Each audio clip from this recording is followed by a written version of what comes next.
So today I'm actually going to be talking about my beginning stages of photography, which was a long, difficult journey. So I started when I was 16 and I was in school when I was learning about all the basics of photography that wasn't really, into schools that they teach you stuff about 20, 30 years ago still, which is bad. But the thing is, right, when I was 16, I never really grasped about like the camera settings, all the things I talk about right now. I wish my younger self would actually invest into that.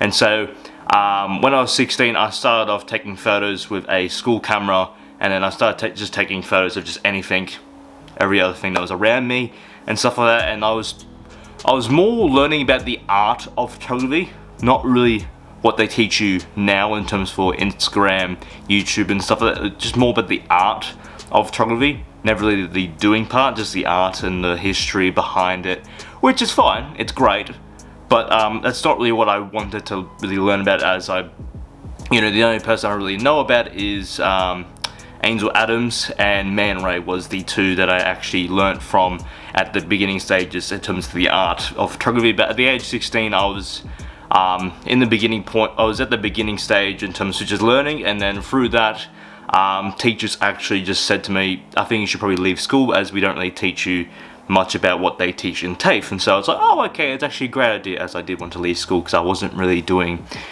very well for myself. And so with that, I had to literally get myself out. Well, not really get myself out, but just had to leave school, actually on my birthday.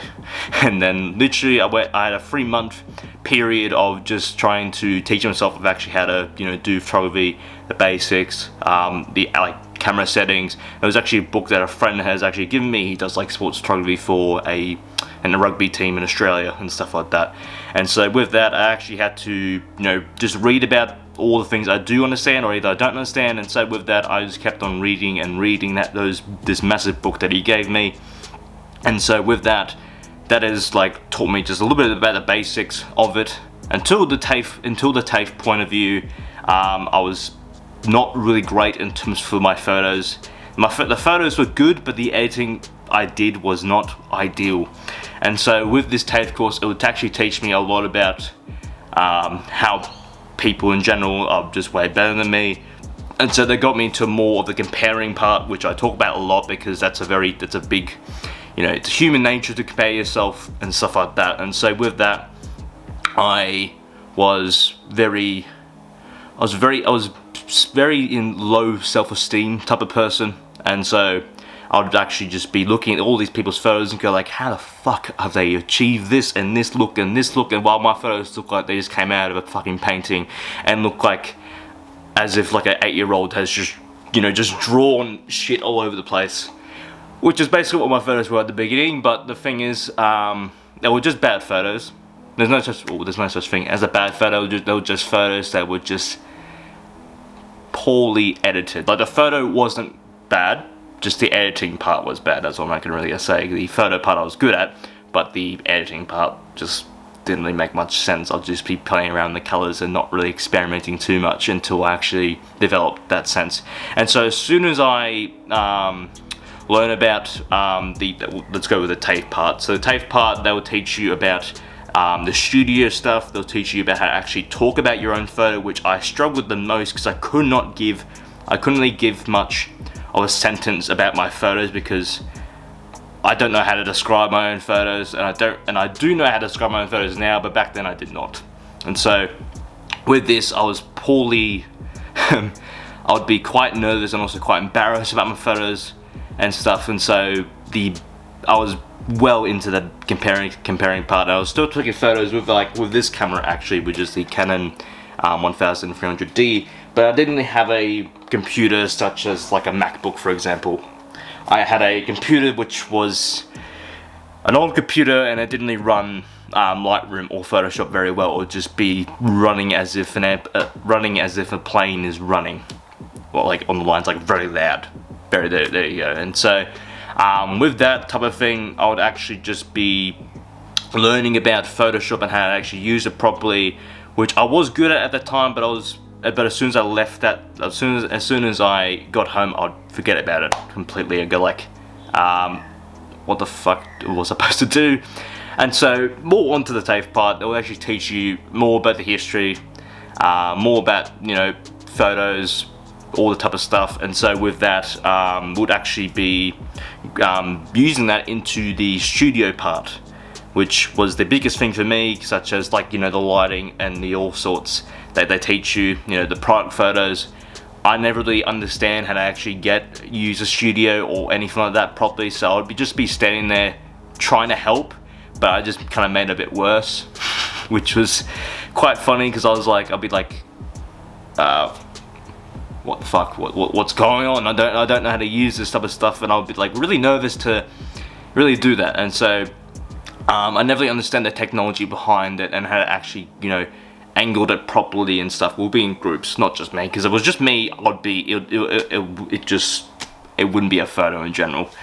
And so after I'm not going to talk about more of the TAFE part, because I've already explained it enough, I think, as it is. And so after TAFE, I failed the course, which took me a long time to actually just go, like, the TAFE course. They said, do you want to redo it again? I said no, because I didn't want to. Simply, I learned enough as it was, and so that just got me out of it. And then I just started trying to learn about more about photography on my own. And so that got me into YouTube, which was Peter McKinnon, who got me into photography more in terms of the photography styles that you see right now. And so with that, I actually like to, you know, and then, like, as soon as I saw Peter McKinnon, I saw North Borders, and I grasped into that, and I try to take photos of plenty other styles, which were street photography, cars, all sorts. I mainly did landscapes and nature, which was the starting point of it. And so I just tried to learn about camera settings, which was the biggest thing, and also the three most important things on your camera, which is the shutter speed, ISO, and aperture. I never understand what the fuck shutter speed or ISO were. And so I would always be using auto, so that's why I never really understand it. That's why I'm so big on using manual mode, so you can actually understand what the actual, you know, those three actually do. And so shutter speed, you know, with shutter speed you can have the slower shutter speed, which takes the photo slower. And so if you're taking photos of someone who's playing like football or something like that, and you're taking a photo of a fast player, you'll take the photo, it'll be a bit more like a panning sort of shot, and then with fast shutter speed, it would just take more photos very fastly and stuff like that. It's like, hopefully I'm not really great with describing these with shutter speed, but I know what it does, but I just can't really get it out of my head at this point. And so not ISO, I know what ISO does, but it's like the camera light and stuff. It assists the light and stuff like that. But with aperture, it took me a long time to actually understand how to actually get sharp photos. I'll be looking up all these things and going like, all these tutorials I consumed a fuck ton, and I never wrote down. I wish I actually wrote down what I don't understand and what I do understand. And so with aperture, I never understand it of how it actually worked because of auto mode. I never understand it. I'll be like, how the fuck do I get sharp photos? Because my photos will all be, you know, never like this blurry thing. I'd always be like, I want blurry, sharp photos, stuff like that. And I was like, the fuck, what do I do? And then once again, to manual mode, I just went into the aperture thing, tested it out, and go, oh, okay, that's actually how you get sharp photos. You just have to get a object and just get it around, and then once I learned about it, I'm like, holy fuck, I really should have learned camera settings and those three basic things ages ago. Because we were taught by that in TAFE, but I did listen, but it never got into my head, because it takes a long time for me to actually, you know, process things. That's why I was a very slow person. I'm still am to this point. But in terms of that, I just kept on learning and learning until I hit this breaking point where I was very bored of photography, and so I developed very bad habits at this point. This was still in like the beginning stages. I was still testing out at this point, and so with that, I actually like grasped into more of inconsistency with photography itself. And so with that just taught me a lot about myself, as I need to, you know, try to get into photography as much as I can, which I did. So at that point I just tried to learn about the editing softwares at this point of time. And so editing softwares at the beginning were a very big obstacle for me to actually learn about, because I was very scared. I was that type of person who would always take photos and just post them as soon as it was out, only because I thought editing softwares would fuck up my photo, only because I would fuck up. And so that did happen. I fucked up a few photos, actually not more than a few. And so with the editing softwares, as I got over them and I just started just doing it, and then like I used to use heaps of contrast and he used heaps of those things, which I kind of wish I did not, because harsh shadows and stuff were my favorite things to take photos of.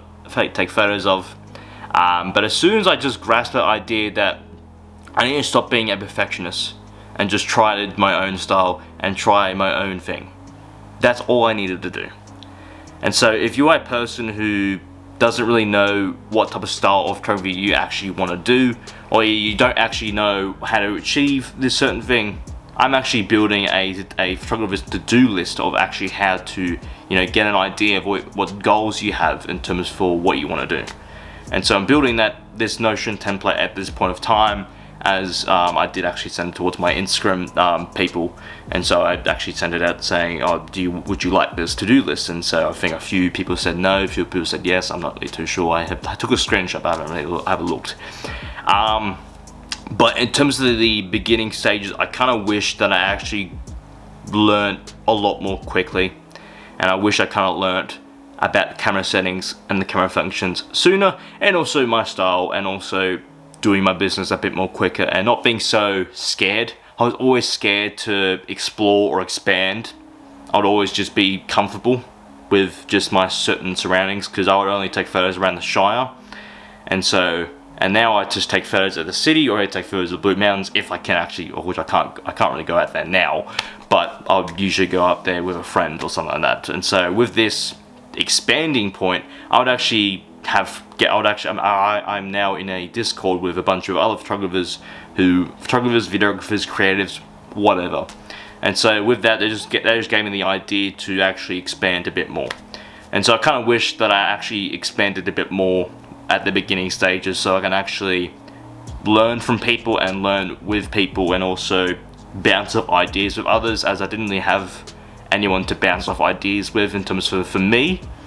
But yeah, that's about really all I can really remember, or hopefully that story actually makes sense. If it doesn't, just let me know in the comments, and I'm gonna try to speak a bit more, make more sense, because I was just trying to remember most of the things.